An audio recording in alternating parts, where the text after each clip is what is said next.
You know, back in the golden age of big hair and even bigger shoulder pads, one woman absolutely ruled the Australian airwaves. She had an iron fist and a smile that could cut glass.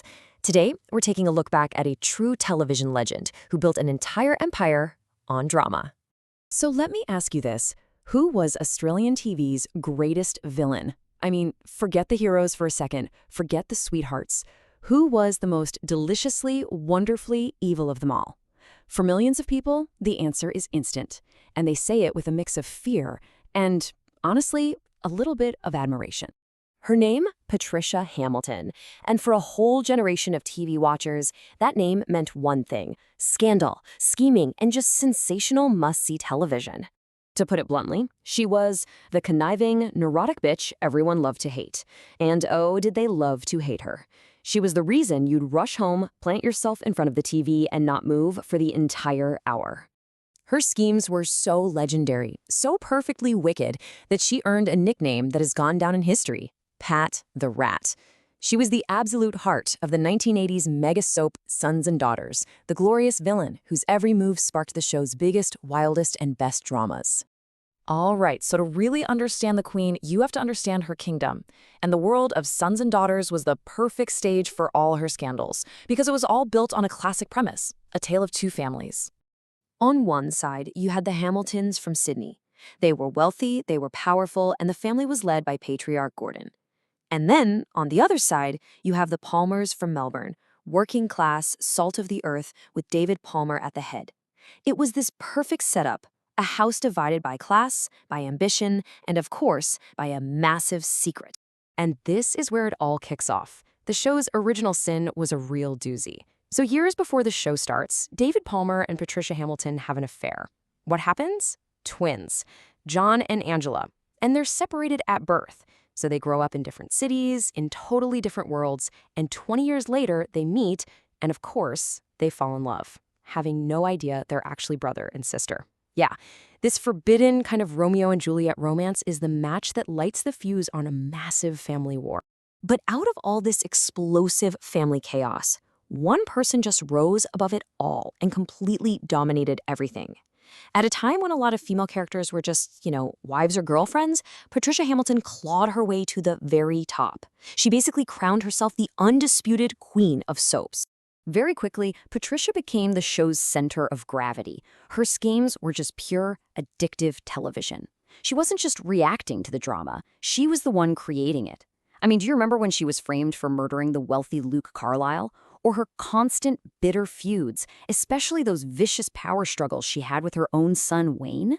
Just about every shocking cliffhanger, every moment that made you gasp, you could usually trace it right back to Pat the Rat.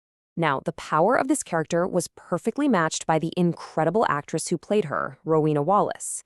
She debuted in 1982 and became a star overnight. By 1984, she did something pretty much unthinkable. She won the Gold Logie, which is Australia's biggest TV award, like their Emmy. It was a huge deal. But the role was so draining, so intense, that in 1985, she left, just saying she was exhausted. She did, however, make a comeback for the final season in a twist that was, well, truly wild. Her leaving created this impossible problem for the producers. Their biggest star, the face of the show, was gone. So what do? How do you possibly replace a character who is the show? Well, the answer was with a plot twist so audacious, so magnificently over the top, that it could only happen in the wonderful, crazy world of a soap opera. Okay, get ready for this. Their solution was just brilliant. So Patricia Hamilton, played by Rowena Wallace, has to flee to Rio to escape the law. While she's there, she gets extensive plastic surgery to create a whole new identity. And when she comes back to Australia, she's Alison Carr. And now she's played by a different actress, Belinda Giblin. She returns to clear her friend Patricia's name, but really, she's just back to cause a whole new world of trouble. Recasting your main character by writing in a plastic surgery plotline? I mean, come on, that is absolute genius. It's that kind of wild, fearless storytelling that really cemented the show's place in television history.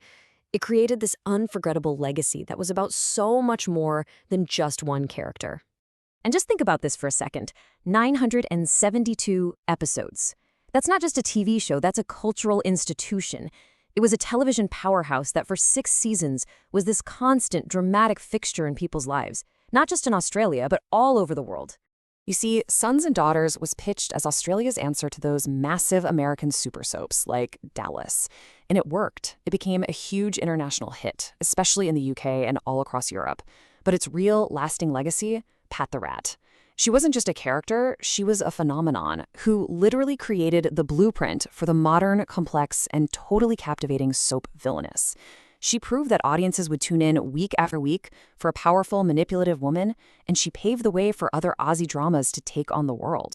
Which, leaves us with one last question to chew on. In today's TV world of complicated anti-heroes and gritty, nuanced bad guys, could a villain as gloriously, magnificently manipulative as Pat the Rat still come out on top? It's definitely something to think about.